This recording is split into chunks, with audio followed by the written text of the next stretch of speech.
안녕하세요. 송샘의 영재놀이터의 송샘입니다. 놀이의 재발견은 우리 주변에서 쉽게 구할 수 있는 재료나 도구, 학습용 교구, 보드게임 등으로 아이의 사고력과 탐구 능력을 기를 수 있는 노하우를 알려드리는 코너입니다. 오늘은 유아나 초등 저학년 학생들의 추상적 사고와 논리적 사고를 기를 수 있는 클럽 2%란 게임을 소개하고자 합니다. 그럼 저와 함께 송샘의 놀이터로 들어가 보실까요?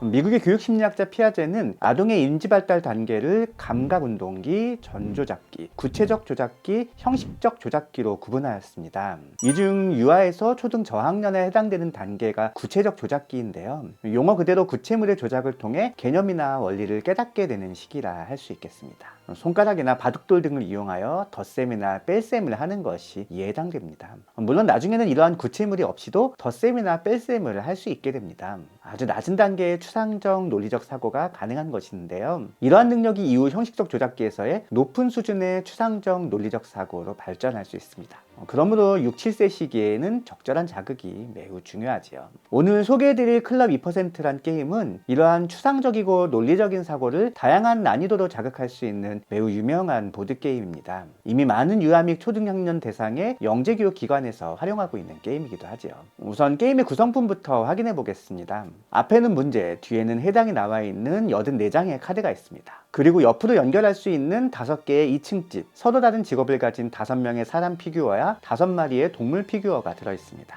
게임을 하기 위해서는 우선 문제카드의 기호를 이해해야 하는데요. 두꺼운 동그라미는 살고 있는 집의 위치를 알려줍니다. 3개의 동그라미 중 첫 번째 동그라미가 두껍다면 해당 피규어가 첫 번째 집에 산다는 뜻이지요. 붙어있는 동그라미는 서로가 이웃이라는 뜻입니다. 다만 누가 오른쪽에 살고 누가 왼쪽에 사는지는 알 수 없습니다. 집 모양은 서로 같은 집에 산다는 뜻이 됩니다. 다만 동물은 1층에, 사람은 2층에 살아야 합니다. 마름모 모양은 오른쪽과 왼쪽에 사는 피규어를 표시합니다. 이 경우에도 바로 옆에 산다는 보장은 없습니다. 그리고 각각의 기호에 X 표시가 있으면 살지 않는다는 뜻입니다. 가령 붙어있는 동그라미 위에 X 표시가 있다면 둘은 서로 이웃이 아니라는 뜻이겠지요. 설명만 들으면 다소 복잡하다 생각할 수도 있는데요. 실제 문제를 풀어보면 오히려 생각만큼 어렵지는 않다고 생각되실 겁니다. 문제를 직접 풀어볼까요? 카드 위에는 사용해야 할 피규어의 종류와 수가 표시되어 있습니다. 집 모양 안에 있는 숫자는 필요한 집의 수이고 그 옆에 사람과 동물 그림은 필요한 캐릭터를 표시한 것입니다.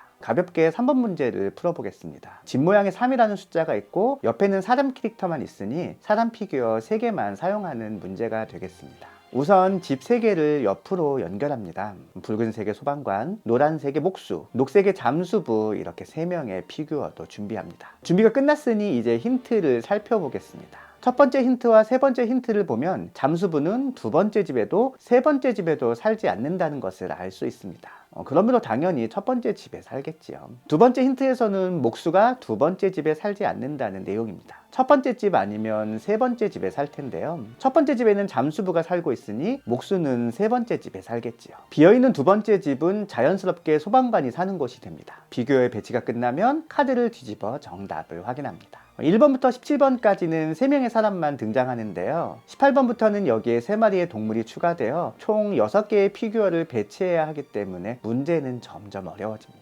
그렇다면 이 게임이 구체적으로 어디에 좋을까요? 우선 기호를 이해하고 적용하는 능력을 기를 수 있습니다. 기호란 어떠한 뜻을 나타내거나 사물을 지시하기 위해 쓰이는 부호나 그림, 문자를 뜻합니다. 직접 설명하지 않고 기호만으로 내용이나 의미를 파악하는 것이기 때문에 그 과정에서 아이들은 한 번 더 생각해야 합니다. 기호를 보고 이를 약속된 기호의 의미와 연결하고 이해한 대로 실행하는 단계를 거치는 것이죠.